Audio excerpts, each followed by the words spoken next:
Book reading, The Scribe and the Spoken World, Chapter 3, The Mirror.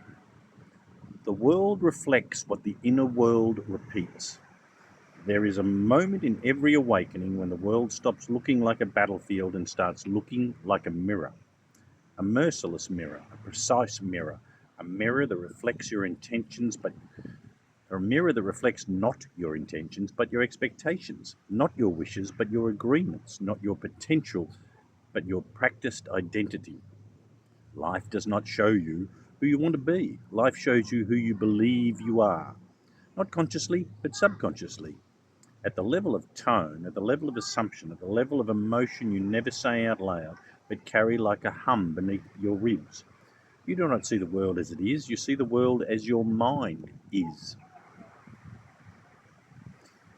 The mind creates the lens. Two people can live the same day and experience two completely different worlds. One sees opportunity, one sees threat. One sees support, one sees abandonment. One sees possibility, one sees confirmation of every fear they carry. The day did not change, the lens changed. The mind is not passive. It is not a camera capturing reality. It is a projector casting itself onto everything it encounters. Whatever belief sits at the center of your mind becomes the organizing principle of your reality. If the center says people can't be trusted, you'll miss every act of kindness and notice every act of betrayal. If the center says nothing works out for me, you will sabotage the breakthrough and magnify every obstacle. If the center says I am alone, you will overlook every door and only see the locked ones. This is not superstition, this is perception. And perception shapes behavior long before behavior shapes outcome. Your mind does not show the truth, it shows you familiarity. The mind is drawn to what matches its internal map. Even if that map is outdated, even if that map is painful, even if that map leads you in circles, the mind clings to the familiar because the familiar feels safe, even when it hurts.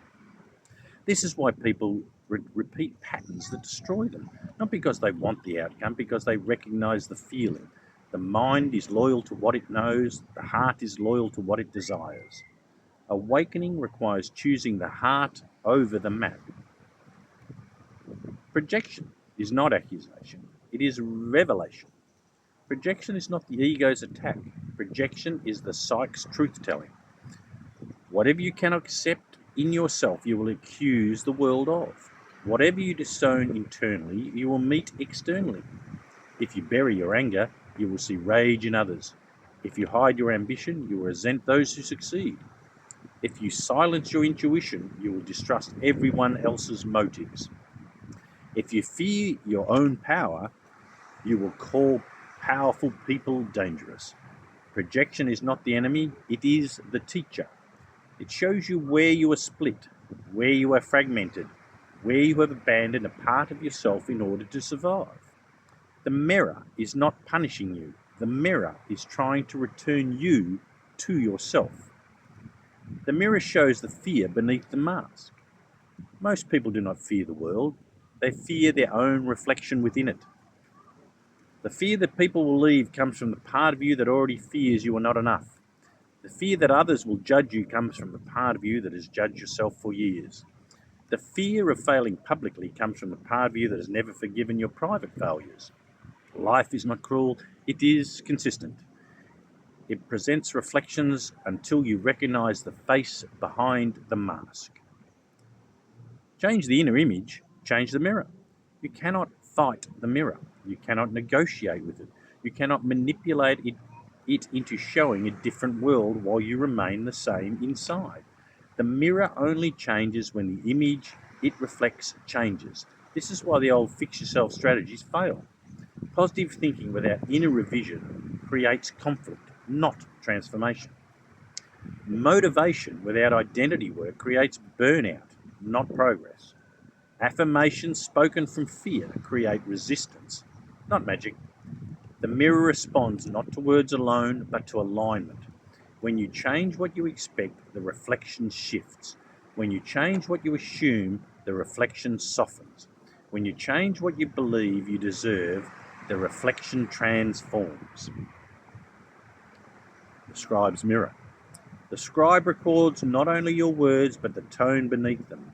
The scribe listens to what you repeat, what you fear, what you avoid, what you anticipate, what you imagine when no one is watching. The inner imagery is the blueprint the mirror uses. Change the blueprint and the mirror loses its power to keep you trapped in the echo of your past.